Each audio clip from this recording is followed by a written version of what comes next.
plus fort. Dans la forêt, au milieu de tous ses amis, il est heureux, il s'amuse, il joue et il rit. Et une fois qu'il est lancé, rien ne peut l'arrêter. L'aventure l'attend au bout du chemin, mais l'aventure, ça fait partie des plaisirs quotidiens.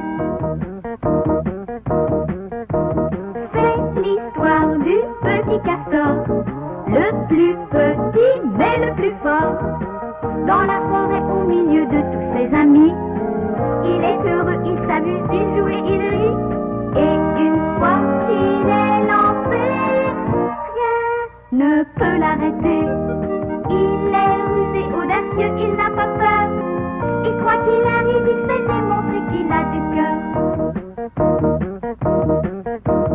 C'est l'histoire du petit castor, le plus petit mais le plus fort. Et une fois qu'il est lancé, rien ne peut l'arrêter.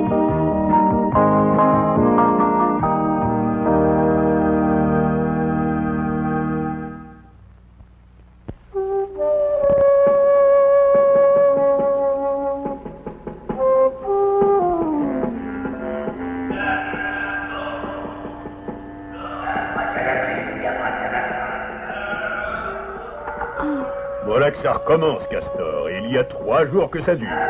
Je me demande ce que c'est.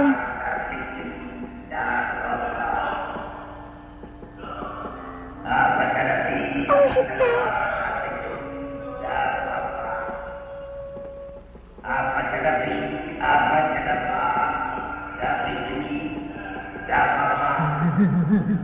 À ton avis, qu'est-ce que ça peut bien d'être?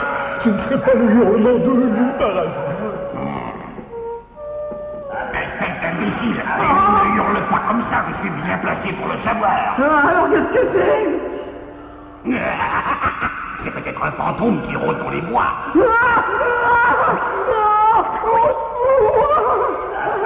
Il faudrait quand même aller voir ça de près, non? Ne compte pas sur moi, Garou. Abracadabri, abracadabra, abracadabri. C'est l'heure de te coucher, Castor. Ça va m'empêcher de dormir. C'est énervant, je l'admets. Depuis que cette voix s'est fait entendre, personne n'ose plus sortir. Si seulement nous pouvions arriver à savoir d'où elle provient. Cherchons. Je peux m'en occuper, mais je ne ferai pas une chose pareille sans permission. Permission accordée, si toutefois tu as le courage d'y aller. J'ai du courage à revendre. Dès demain, je pars en chasse.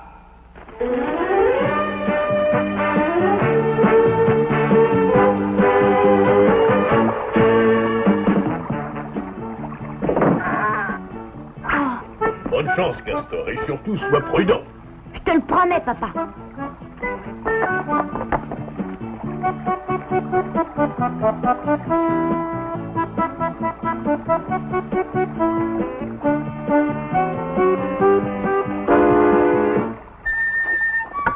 Lily! Ouvre la porte, Lily, c'est moi! Tu viens te promener? Oui, je viens.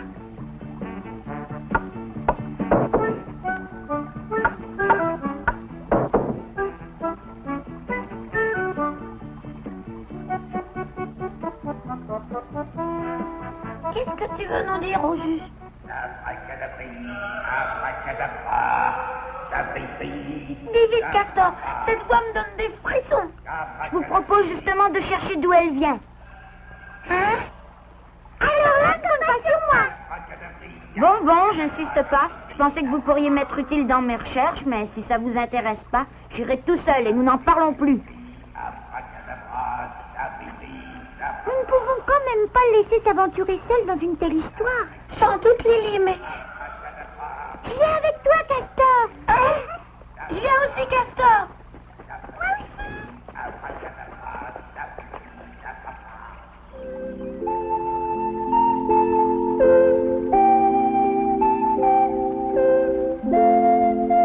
Je ne savais pas qu'il s'était lancé dans une aventure aussi périlleuse. Ils ne sont toujours pas de retour. Je me fais peut-être du souci pour rien, mais cela m'inquiète. Cette voix est si lugubre que je flaire le danger. J'ai le regret de vous dire que s'il leur arrive malheur, ce n'est pas Castor, c'est vous que je tiendrai pour responsable, parce que vous êtes adulte. Je vous présente mes humbles excuses, monsieur Jeannot. Je peux entrer? Je vous en prie. J'ai entendu la fin de votre conversation malgré moi. Il y était question de responsabilité, il me semble. Précisément, je considère que cette affaire nous regarde tous, habitants de la forêt. Mais nous n'avons rien fait. Il a fallu que 4 enfants courageux se chargent d'un travail qui nous revenait. Sans vouloir vous contredire, monsieur Jeannot, l'attitude de monsieur Castor n'a rien de répréhensible. Je ne peux que vous donner raison, monsieur Bouc. Depuis que cette voix résonne au lointain, nous n'avons songé qu'à fermer portes et fenêtres et à trembler comme des feuilles. C'est à mon tour de vous présenter mes excuses, monsieur Castor. Oh, croyez bien que j'aurais réagi de la même façon. Eh bien, je crois que l'heure est venue de passer à l'action, n'est-ce pas?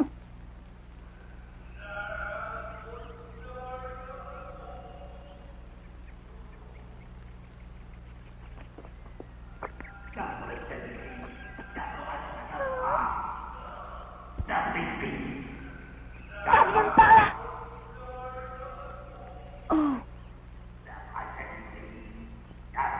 Ouvre grand tes oreilles. C'est ce que je fais, mais le vent tourne sans arrêt. C'est curieux, j'aurais juré que la voix venait tout près.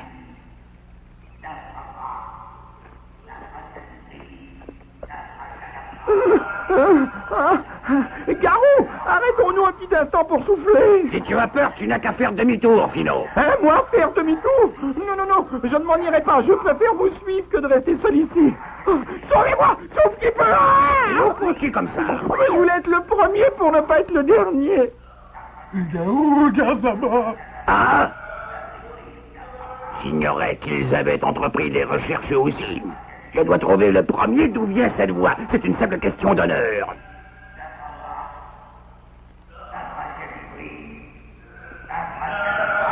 Ça semble venir de là.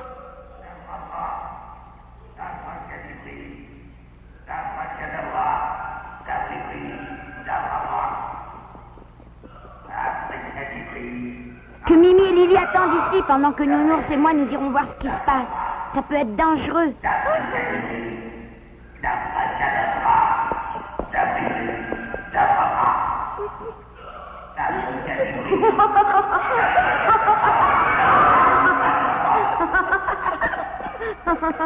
Qu'est-ce qui se passe?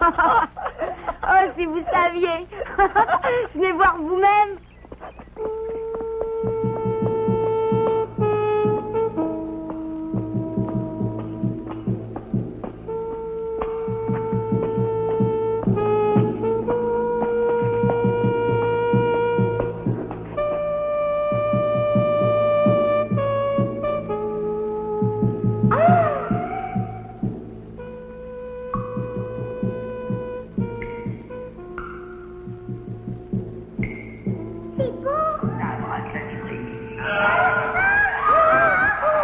N'ayez pas peur. Venez voir d'où vient cette voix.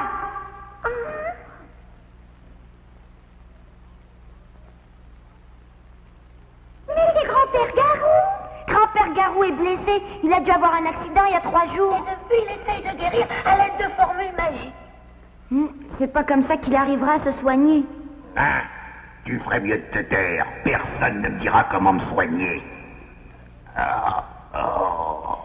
Grand-père, vous feriez mieux de recourir aux soins du docteur Bouc.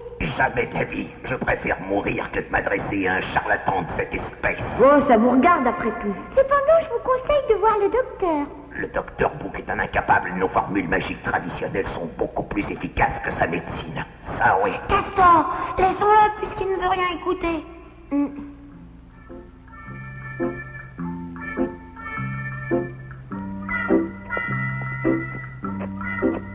C'est quand même bizarre. Comment la voix de grand-père Garou est-elle parvenue jusqu'à nous? C'est très simple, Lily. La voix résonne toujours à l'intérieur d'une grotte. L'écho a donné de la force à ses cris et le vent les a poussés jusqu'à nous.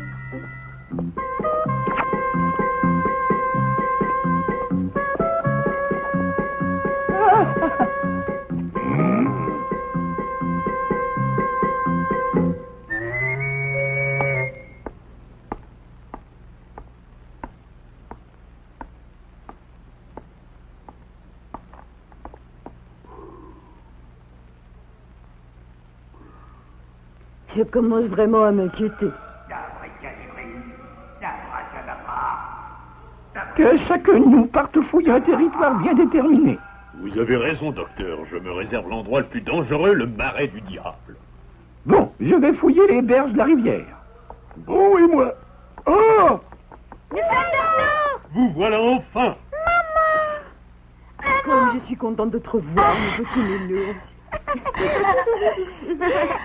Mon père Garou nous a fait connaître des émotions. Et Castor, tu vas me conduire à son chevet. Si sa blessure date de 3 jours, elle doit s'être envenimée. Très juste. Moi, je veux bien.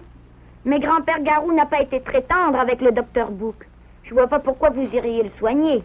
Il refuse obstinément.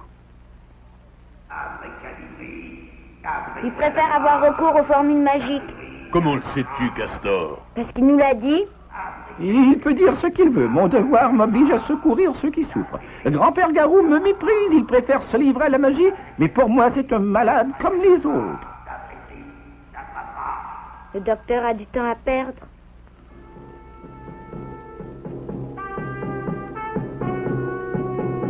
Pourquoi se tracasser pour cet affreux? Si vous y tenez, je vous y mène. Parfait, ne perdons pas de temps.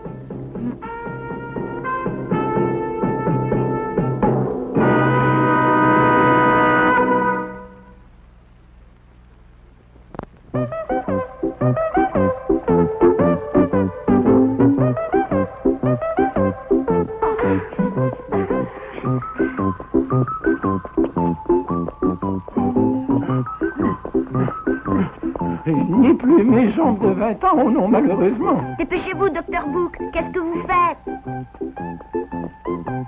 Suivez-nous.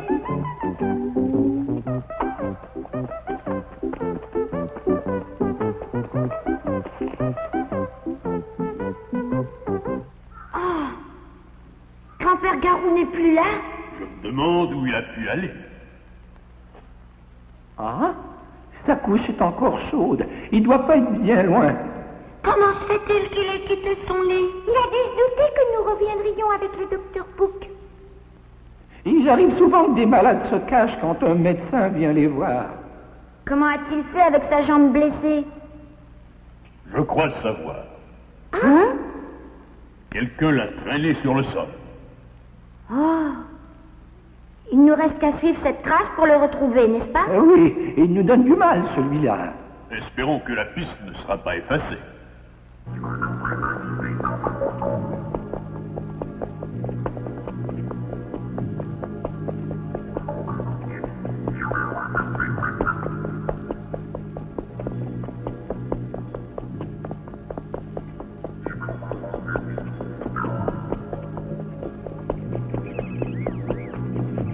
Les traces s'arrêtent là.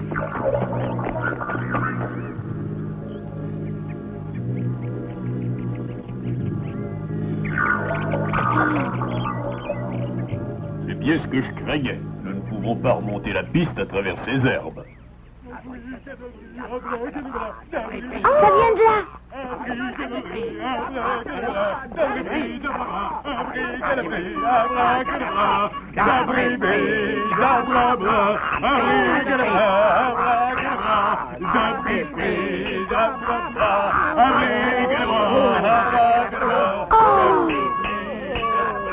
Je comprends tout, ces trois-là l'ont traîné jusqu'ici.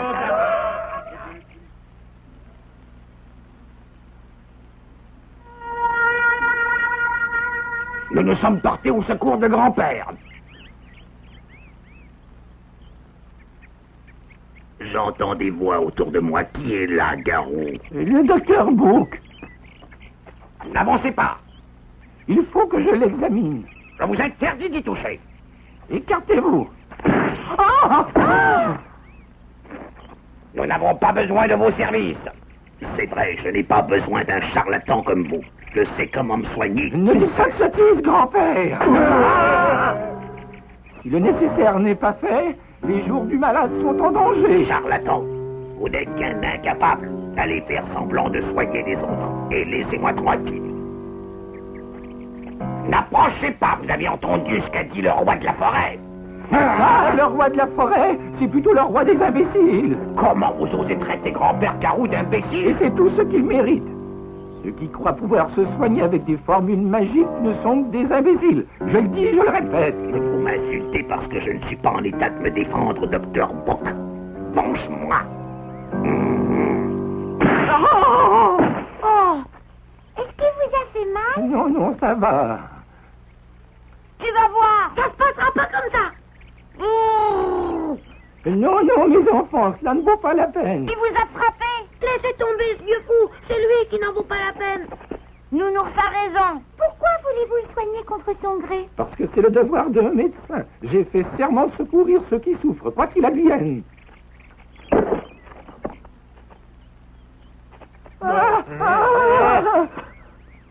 C'est ce qu'on va voir. Oh.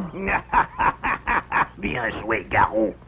Oh, il n'y a rien à faire. Et pourtant, je dois faire quelque chose. N'insistez pas, docteur Book, ça ne sert à rien. Puisqu'il dit qu'il peut se soigner tout seul, laissez-le soigner. Exactement. Je vous interdis de m'examiner, même de loin. Vous allez mourir. Je vous dis que je vais guérir. Moi, je vous dis que vous allez mourir. Il est fou.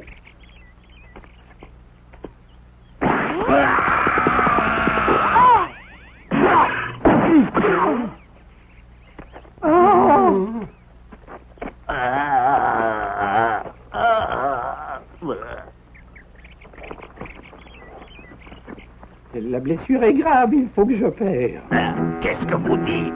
Il faut que je vous opère. Et ne me dérangez pas au cours de cette délicate intervention. Bien. Castor, va me chercher une racine de belle des champs. Une racine de belle des champs? Je sais où il y en a. Nounours, je te charge de me rapporter le plus d'eau possible. Vite. Bien. Vous n'avez rien d'autre à faire? Mais pas pour l'instant. Arrêtez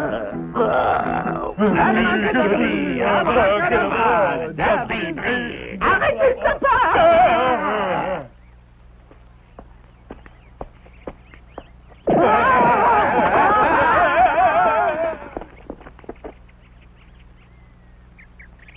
Oh là là, ça fait mal.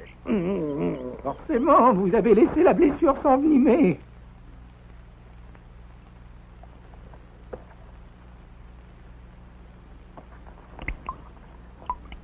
Quelle malchance!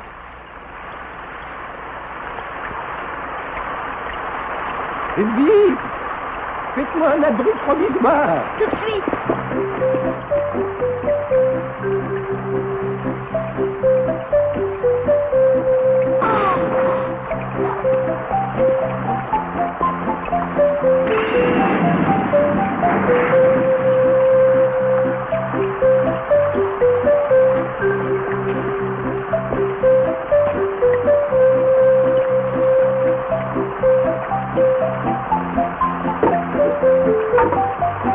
Changez la compresse immédiatement! Bien.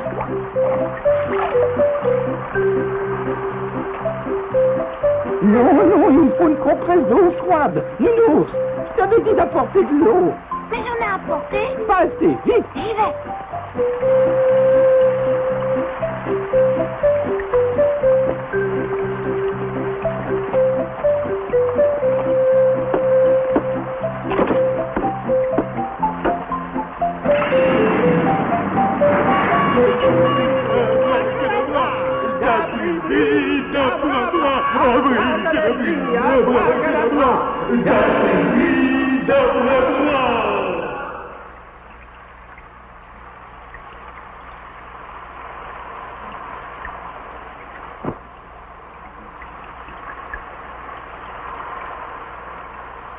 Votre assistance m'est extrêmement précieuse. Soyez tous rassurés, grand-père Garou sera bientôt guéri.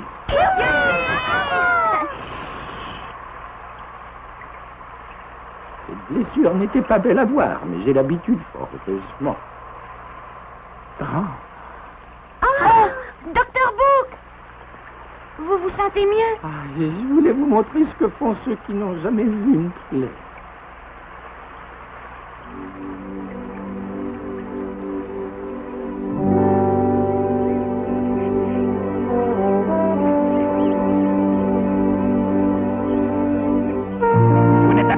engagement pour rien dans la guérison de grand-père Garou, pour rien du tout. Ne vous prenez pas pour un autre. C'est grâce à nous. Nous n'avons pas arrêté de chanter la formule magie. Vous avez raison, l'intervention du docteur n'a fait que retarder la guérison. Je vais m'occuper de leur cas. Castor, on ne se bat pas en présence d'un Tu vas voir. C'est la seule façon de leur faire entrer quelque chose dans la tête, papa. C'est quand même le docteur Book qui a sauvé grand-père Garou. Absolument pas. Ma guérison est due aux formules magiques chantées par ces trois-là. Est-ce que tu vas te taire? Allons, Castor, n'insiste pas. Mais enfin, vous l'avez sauvé. Vous devriez avoir honte de dire des choses aussi stupides. Vous êtes trop gentil, docteur. À votre place, je me laisserai pas insulter. Ça suffit.